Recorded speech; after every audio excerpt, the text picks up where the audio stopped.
Hey quilters, it's me, Marianne Fontana again, and I wanted to share with you some tips on making a picture frame flange binding. If you may recall when AccuQuilt did the challenge with the new strip dies that they introduced, a 6-inch and a 2 3/4 inch finished. I had the 2 3/4 inch finished. So I used the 2 3/4 and the 2 1/4, which is the narrow binding strip cutter, to make this border for this picture, which I had shown. And this was part of my inspiration. If you can see, it's 2 layers. This is the flange and this is the outer border, and normally they're narrow and I made them wide and I call it a picture frame border.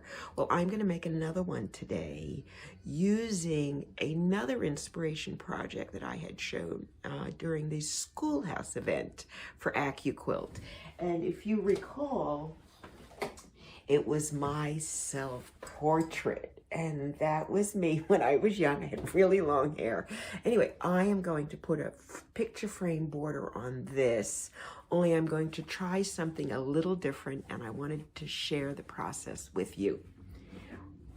The original border, the flange border that AccuQuilt taught, I believe took a 1 1/4 and a 1 3/4 inch strips, and that made the narrow border.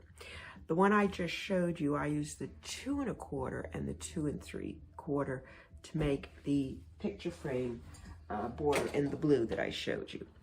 I have decided to try something else. I'm going to try and make the flange, instead of it being a 1/4 inch wide, I wanted a 1/2 inch wide. So I'm going to use a 2 inch and a 3 inch strip cutter.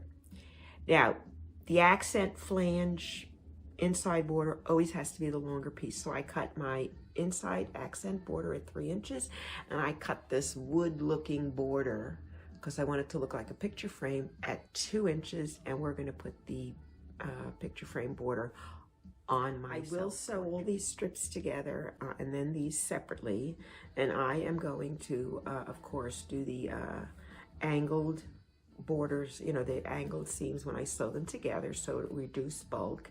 I'll show you how I do that quickly. It's really fast and easy project. This is the 2 inch strip. There is really only one right way to do these, and you must put the bottom horizontal face up, and you must put the top vertical face down. Now I'm just going to leave a little corner because that's what I'm going to sew to, and I'm going to turn it. Let's get you close so you can actually see better. Okay, so I'm going to turn around. Now I'm going to put that exactly right where those 2 pieces match, and if you're not sure, you can put your needle down and butt it against it. Then I'm going to look at this bottom piece, and it's hard to see because I have this clear plate, but anyway, you're going to match it up. If you have a line here right with that center line, you're going to match that seam line, and when you sew, you're going to look here. You're not going to look at your needle. You're not going to look over here. You're going to look here, because if you look here, you will sew here. If you look there, you may go anywhere. Okay, so here we go.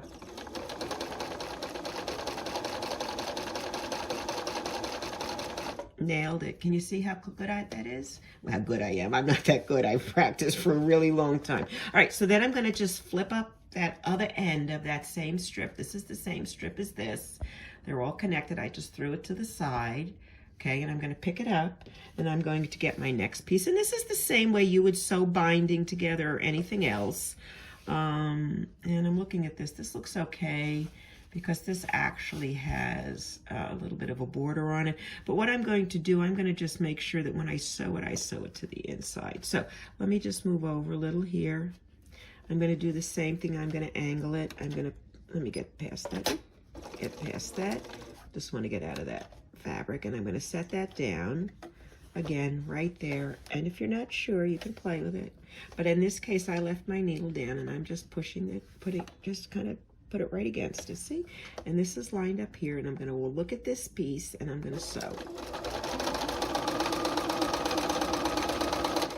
And actually, all I need is the 3 pieces, because it's wide enough to go around the whole. And let's look at that. And so it's connected. See, just like that. And I'll cut these apart. You can press them first and then cut them apart, or cut them apart and then press them. I'm going to cut them apart first, trying not to cut my fabric. It's never a good idea. And let's back up a little, because I'm going to just trim them off now. And I will just take the one piece and I'll cut here.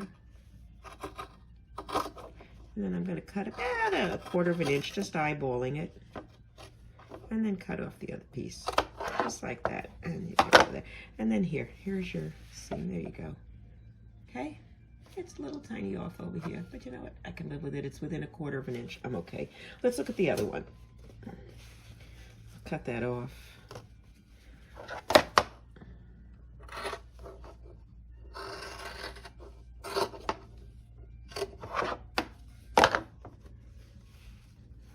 And here's the other one. I should have showed you this one first. It looks better. Anyway, it's the same thing. I'm going to do the same thing to the other one. And the only difference is this is a little bit wider fabric. So I think I only cut 2 pieces for it. And let's make sure I get the right side up. Actually, no, I have 3 pieces of this also. And I'm going to make sure this is right side up. And sometimes, you know, with batiks, you really can't tell. But you know what I do? I look for where the crease is, where they fold the fabric in half. And the crease usually is on the outside. So I kind of, if I'm looking for a right side and a wrong side, I use the crease as my guide as to which is the right side and the wrong side. Because these, you really can't tell the difference. But I do have them folded. They're being sewn crease to crease, so the crease is up and the crease is down. So I'm actually sewing to both the same side, even though you really can't tell with batiks. So I'm just going to, of course, and see, look at that, right into that corner.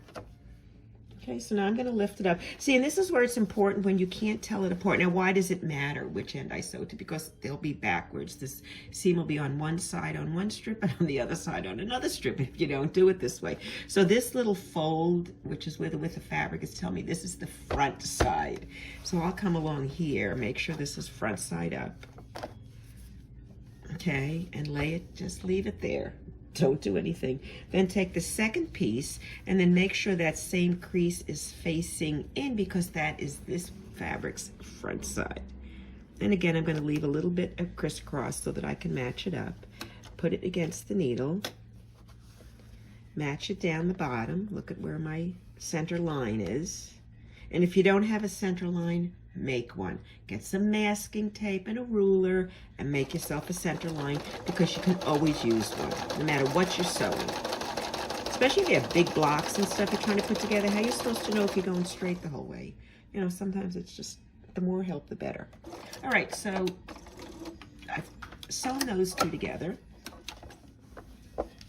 And I'm going to trim them in the same manner.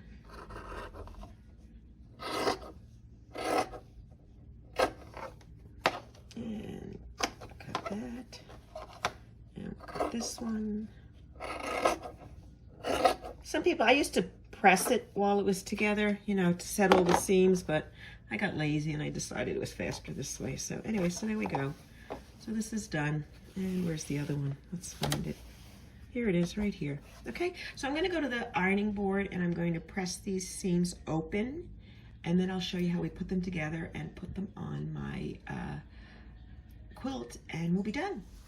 I just pressed the seams open on the 2 strips. Now actually the flange side, the color, the border is going to be, is actually longer, but it doesn't matter because this is the correct size. So all I'm going to do is take them, make sure I have my seams, especially on the batiks. Oh, the seams are up. Make sure the seams are down. And I'm going to just match them up on one side just like this, and I'm going to sew it all the way down. Put that underneath. And I'm just going 1/4 of an inch seam allowance, making sure it's lined up as I go. Nothing fancy. And as I said, this is a little bit of an experiment. So I've actually made the 2 strips 1 inch difference in size. Normally, when AccuQuilt originally had us teaching it, when I was an AccuQuilt educator, they would be a 1/2 inch apart. I would use a 1 1/4 and a 1 3/4 inch strip, and that would create a 1/4 inch flange on the binding, you know, around the border. And then when I did it for the strip die, I used a 2 1/4 and 2 3/4. It was just a 1/4 inch, you know, flange when you were done, because you fold it together. If it was a 1/2 inch and you fold it in half, it becomes a 1/4. So now I made this 1 inch, so I'm going to fold it in half, and I'm going to get a 1/2 inch board flange. All right, so I'm going to finish this up, and I'm going to meet you at the ironing board to show you. All right, so this is exactly as I took it off the sewing machine. And all you need to do, I'm going to just do this to set the seam. I just kind of tend to like to do that, which just kind of helps it sink in a little bit. So I'm just going to do this quickly. All right, so here we are. Now the easiest way to do this is all you have to do is you turn it around and you put both of these seams together. Okay? And you take your iron and you press up.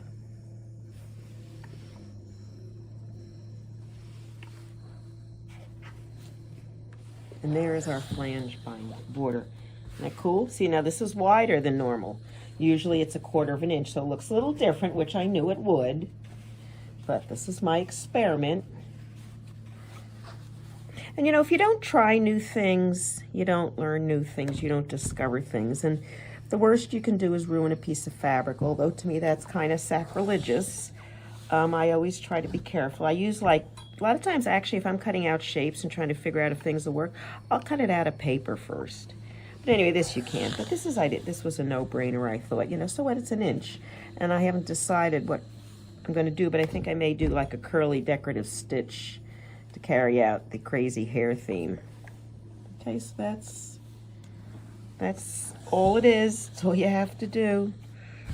You know, and you can go to the other side and just straighten it out a little if you want. So that's why, don't forget, whatever is going to be the decorative side, the flange border, it has to be the bigger piece. Okay, so let me finish pressing this, and we're going to go ahead and sew it onto my self-portrait, and it'll be finished. It's as easy as that. So here's the binding, and here's my self-portrait. And when I sew it together, I'm going to sew the right side down. Okay, because when you turn it, you're going to want to go like this and come around. Okay, so that's it. Now I'm going to do a normal 1/4 inch seam. Now I do have a binding tutorial that really talks in depth on how to do the binding, how to cut the corners and everything. I'm not going to spend a lot of time on it here because this is really just about the flange. And if you really want to see detailed how to do a binding quickly and easily, look at my newest binding video, Binding Redux, which has a pretty good and easy to follow instructions. So here we are, and I'm just starting up on one side. I like to start towards the middle. I don't like to stop on, I never start on a corner, and I don't want to start on the top or bottom. I just find it draws your eyes sometimes. So I'm going to start here, and I'm leaving, in this case, because it's a wider border, I'm going to leave at least 2 or 3 inches on that side before I start sewing. And I'm right against the edge, and I have, you know what, I think I'm going to put a walking foot on. With all this bulk, if you can, always use a walking foot. Down. And I'm going to set this at 3, because it's thick, and sometimes I find the stitches are very small.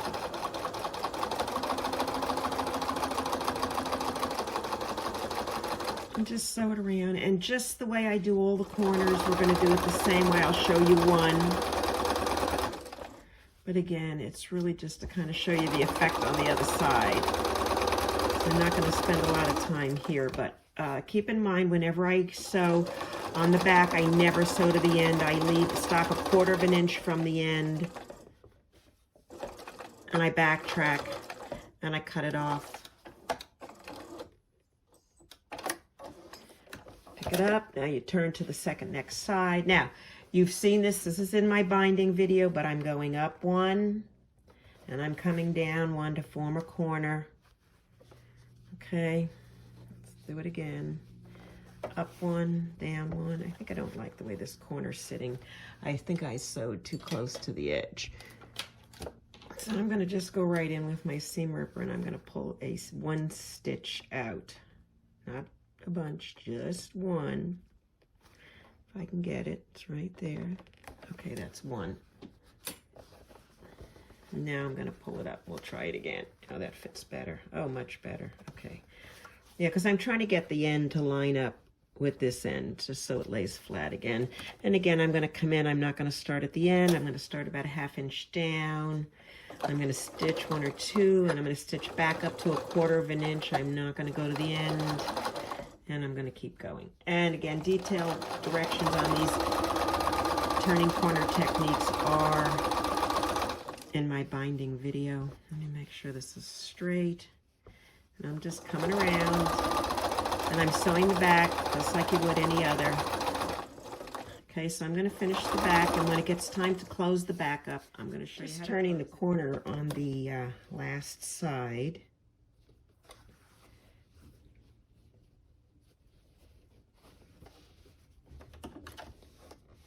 I'm going to start a little further down, make sure it's lined up, back up to a 1/4 of an inch. Now I'm going to sew, well, you can't quite see, but where the end is here, just give me a minute, we'll get up there. Okay, I'm going to actually sew right to this point, but not go over it, get as close as I can, and just sew the seam down that way. Here's the end.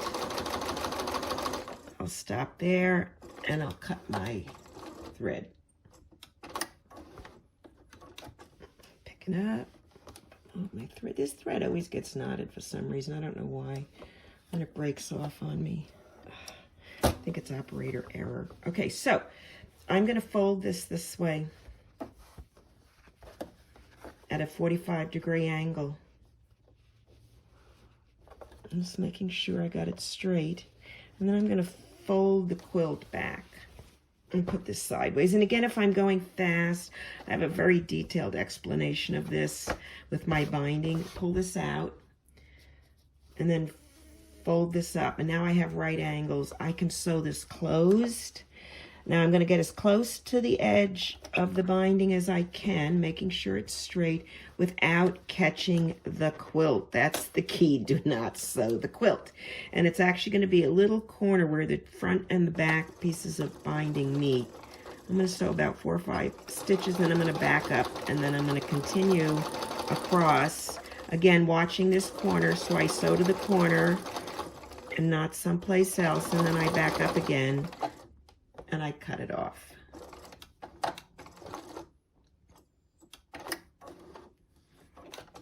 Okay, now I just want to make sure I didn't catch the fabric, which I did not. Okay, you can see it's not caught. I didn't sew into it. So now I can straighten this out again. And I'm going to cut the excess fabric off. I'm going to cut here. And I'll cut the bottom one. Just cut it up a little. And come across. Okay, now I cut the bottom tail off. I am not going to cut the top off, just because I can fold that under and I won't have a raw edge. But I will open this up carefully.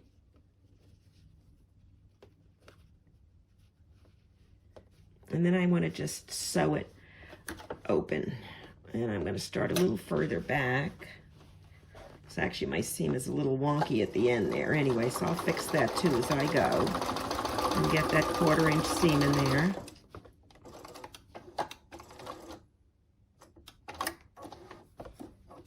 Now I'm turning it over, so I'm going to just flip the whole thing. And here's the piece I just turned over. Now I like to, although this is a fairly big binding, I still like to reduce some of the bulk, and I cut out some of those pieces. So the key now is, what are we going to have here? Let's look. Here's our big reveal. Okay, this is the way the binding is going to look. Look at how wide it is. Okay, so we're going to just gently tug it against the wall. Now in this case, I have white thread in my machine, so that is not going to do. I'm going to go ahead and put some brown thread in, or maybe some gold, and I will be right back. Okay, I've rethreaded my machine. I just want to check my seams here. And I'm using this electric orange color that looks like, I think it matches best with the flange, so that's why I'm doing it. And I've decided I'm going to go ahead and sew right by the seam where the flange is. And then I'm going to go back over at the other edge. I'll go back over here with a decorative stitch, I think, but I'm going to use. Now, see this piece I have sticking out here that I told you not to cut? I'm going to cut the thread off it. But what I like, see, if you were to cut it, you could have a raw edge sticking out. But by doing this, I have a seam, and it's a finished edge, and at least it's not raw if it's sticking out. So I'm just going to go ahead and sew down right along the inside flange. And I got to get to this corner. Let me cut this little corner out. I don't need to do a lot of clipping here. When I'm doing a small border, I do, but I've got a lot of room to play with here. I just like to get this little piece out in the corner because it's sometimes tough to get a sharp point with that. So I'm going to go ahead and fold this up. And we're going to pull this out like that. Can you see? Let's back up just a little. Oops. Okay, so this is out. And again, this is a binding technique, which I teach on my YouTube video. It is free. All my videos are always free. You know, I do sell patterns, but, you know, heck, you don't have to buy them. You can. I certainly don't mind, but it's not a requirement. All right, see now how nice that matches up. Look at that. I'm pleased, and I just folded it in. So I'm going to carefully stitch to there.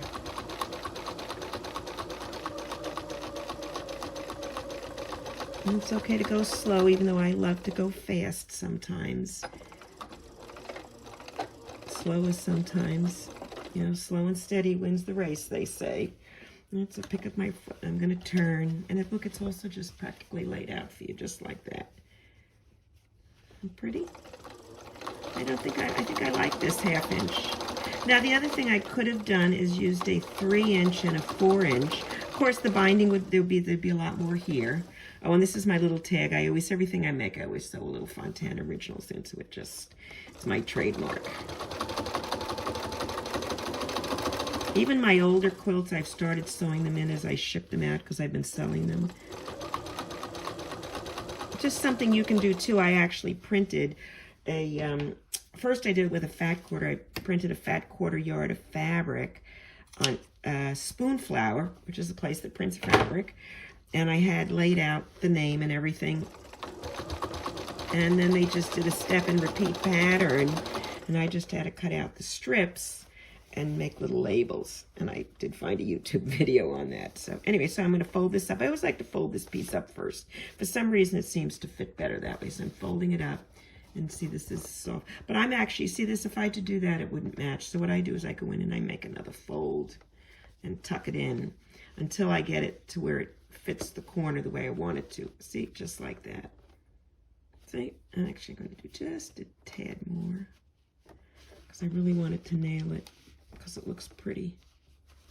All right, I think I'm good.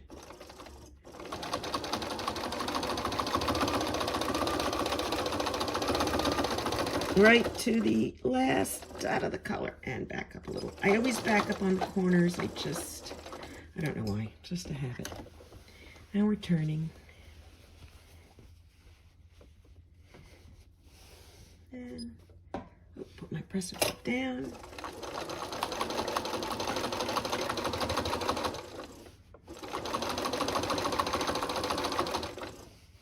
Just following, it's easy folding it. Nothing fancy, very easy. It's kind of fun.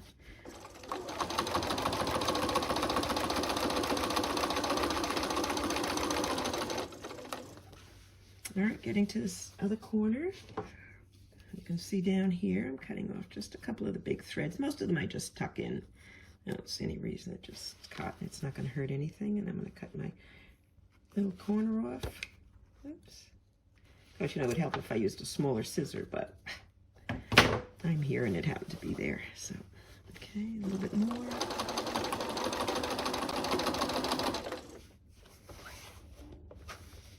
If you're doing a lot of quilting, I really would recommend you get a walking foot.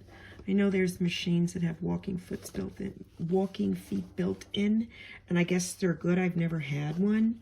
My Bernina I have, which I love. All my machines are Bernina. I have a long arm. I have a serger. I'm getting this close to where I want it. Okay, that's good. Right? And I hold that till the very end. Okay, and then back up. Okay, turn.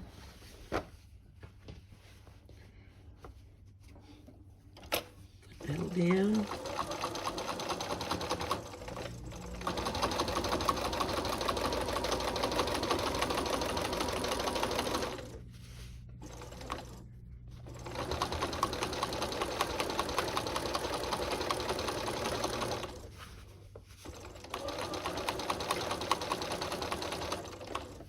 Okay, cut the last piece at the bottom.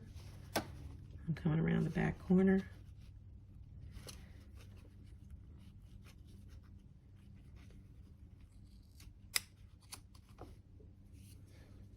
A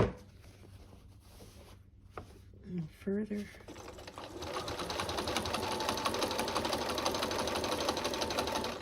Okay, fold this up.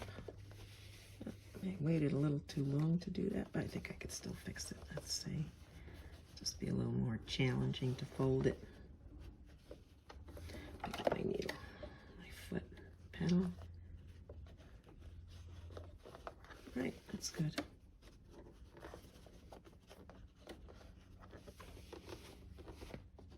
I get it in a little more. Almost perfect. Not quite. I liked it, but then I didn't. Okay, there we go. All right. Put the foot pedal down.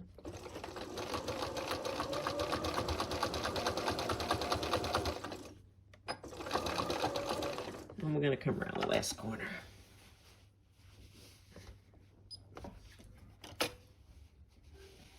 Last side.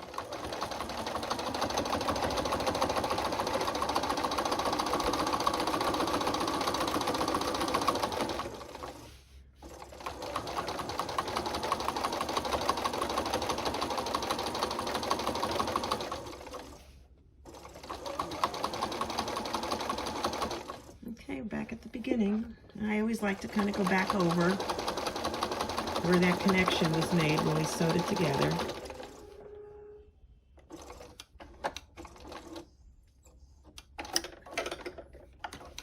Okay, so here, let me show you. So there's the border. Okay, I think I'm just going to do another straight stitch all the way around. I don't want to detract from the picture. So I'm going to just go ahead and start again, and I'm going to start on one of the sides. Again, I just don't like to start. I guess I could start in a corner, but we'll go here. We're fine. And I'm just going to go as close to the edge as I can. Which I always like to say was live on the edge, so why wouldn't I sew on the edge? I know, it's a stupid joke, sorry.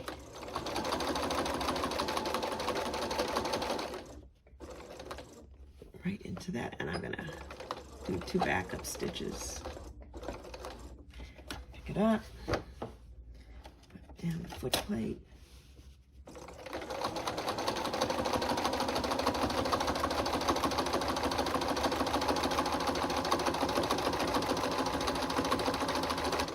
Make sure my label's out of the way.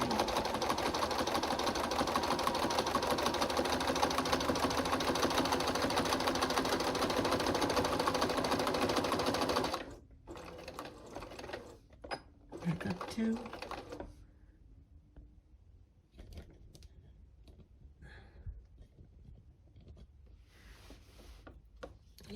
Go forward.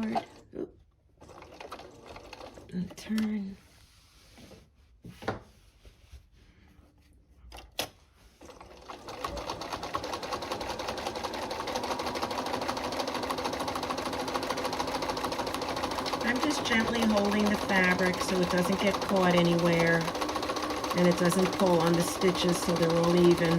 Because if you have drag on your fabric, your stitches are going to get out of alignment. They're not going to be correct. Ask me how I know. And I'm going to turn.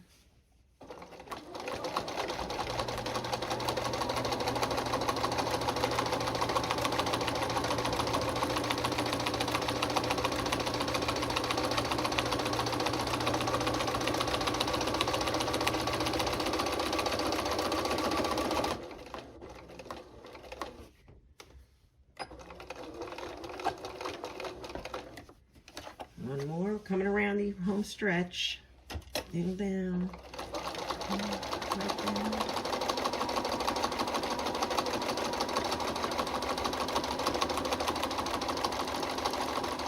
Now, I don't know if you noticed it, but I sure as heck did.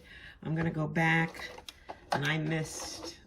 When I was sewing, I saw myself go off the piece. Now there's a couple spots. One, which is critical, which is right where we did that seam.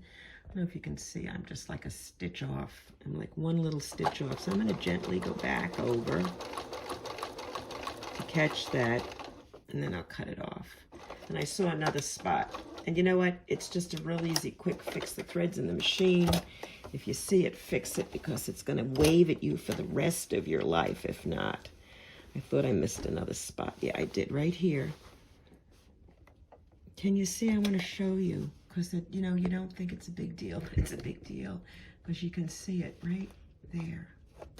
So I'm going to just go back over it. I only show you this not because I want you to see that I can't sew. It's just that we all make mistakes, and it's an easy fix, and there's no sense. You don't have to rip stuff out. That's all. And I'm just going to glance, make sure I got, oh, there's another teeny piece. Look at this. Am I on a roll today or what? Yeah, but it happens. But this, I'm going to just keep going because there's another one down here.